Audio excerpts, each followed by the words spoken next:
Someone tell me Arsenal's Kai Havertz was part of the invincible squad because the way he is literally unseen in every game now is absurd. It's absolutely absurd. I can't believe what I just watched. Is it a game of football? Is this a game of football? Like players missing out. As a striker, yeah, I used to watch strikers these days, and yeah, I mean those days they used to be very physical, very aggressive, very intentional. They drive at the post, like they make the 18-yard box their home, their game. They go for the ball, every ball in the area. Every pass coming into the 16 yard, in the 18 yard, they go for it. Yeah, this guy is the slowest piece of thing I've seen in my entire life. Is what's man doing? What's man doing? You're unseen, literally unseen. Every pass is coming to the. I can't believe defenders coming to attack the ball in the 18 yard, in the 16 yard, in the 6 yard box, and the striker is running behind the defender, attacking the ball in the 16-yard box. What's man doing? What's man doing? Oh shit! It's Fulham 1, Arsenal 1, Premier League result. Bad evening. Bad evening. I wasn't expecting this. Absolutely wasn't expecting this. I wanted this Arsenal win, taking the gap, between Liverpool to 4 points. I know Liverpool have a game in hand or at hand, but I don't care.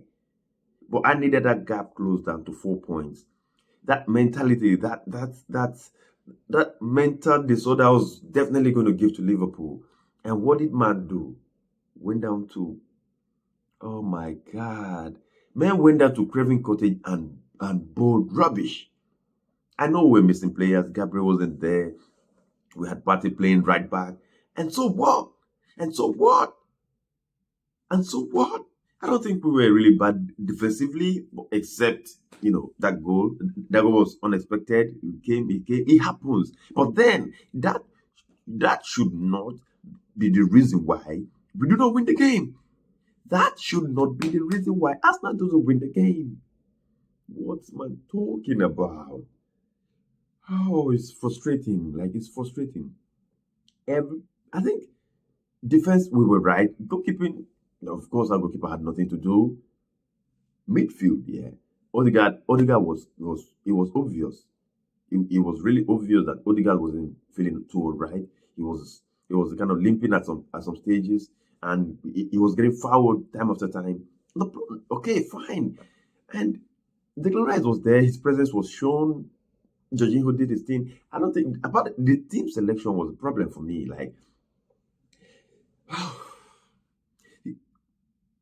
mean, Mikel Arteta should have started Mikel Merino. Yeah, Merino should have started that game. Havertz keep on getting poorer and poorer game by game, and you keep on starting this man ahead of. Look, let us not play with a striker. I mean, even though Gabriel Jesus is shit, him as well is shit. Yeah, I see him striving more. Like, I see him struggle. Around around the box. I see him struggle more than Havertz. Havertz is just so slow. You're so slow, man. You're so slow.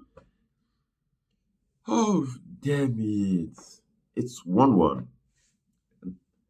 Yeah, we actually feel a bit unfortunate. We felt a bit unfortunate that disallowed goal. The 89th minute, Arsenal went up 2-1 through Bukayo Saka. I mean, that goal disallowed. It didn't look, for me, it didn't look it at all. When the line was drawn, I was still hopeful. Like, this is not an offside.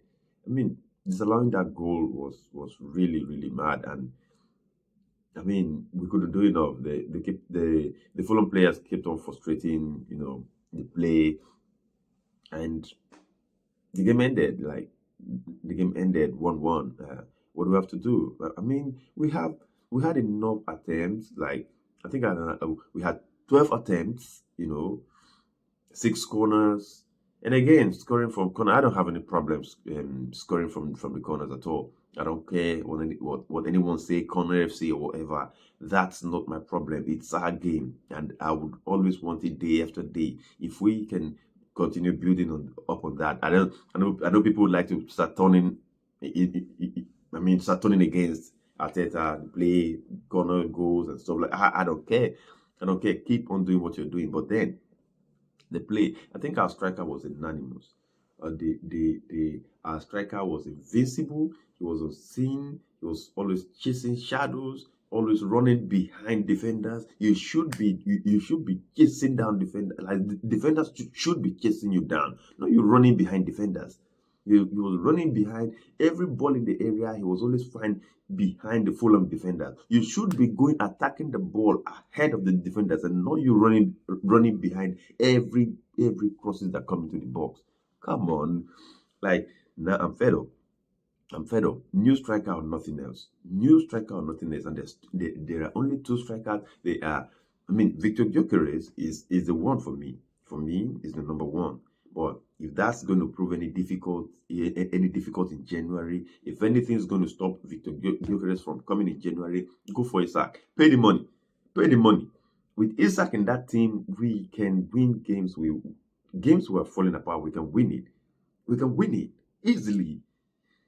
Isaac is a good player, he's a bowler, he's good in the field, like he's good in the air, he's good everything. I don't see Kai Havertz. Kai Havertz is not a match for Isaac. Nowhere. It's nowhere near the level of Isaac.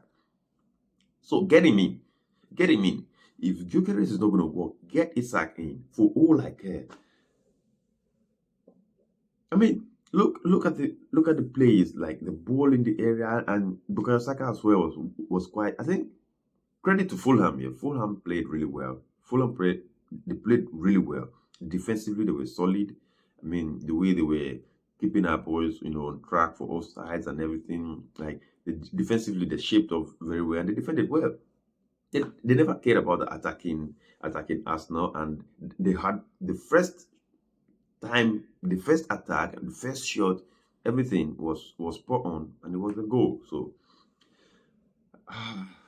It is frustrating. It is frustrating. If you're an Arsenal fan going into uh this game today, you feel like, yeah, I mean, get a 3 points, close the gap to 4 points, and then we go. And now it's frustrating. This week after week, this league look very very winnable for Liverpool. And what do we have to do? We just have to move on from this game and go and look ahead of the next game coming up. In the Champions League. Against Monaco, and of course, it's always going to be a tough game. And that's really going to make me. Do you guys think these games are getting too much for the players? Yes, for me, absolutely yes. These games are getting so much. It's getting too much for the players.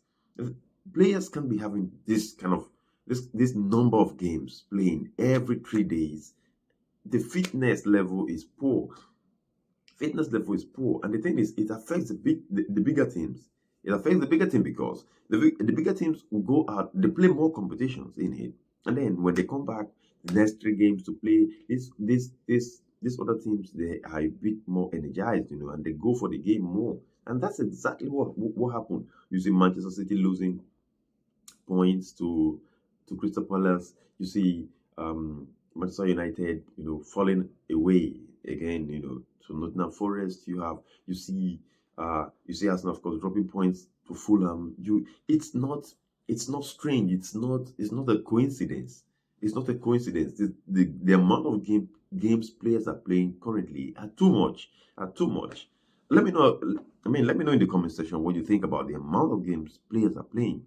Let me know what you think and what should be done, because something needs to be done. Absolutely, for me, something needs to be done, and it's high time. UEFA, FIFA, FA, everybody has to put heads together and do something about this. It's not all about money.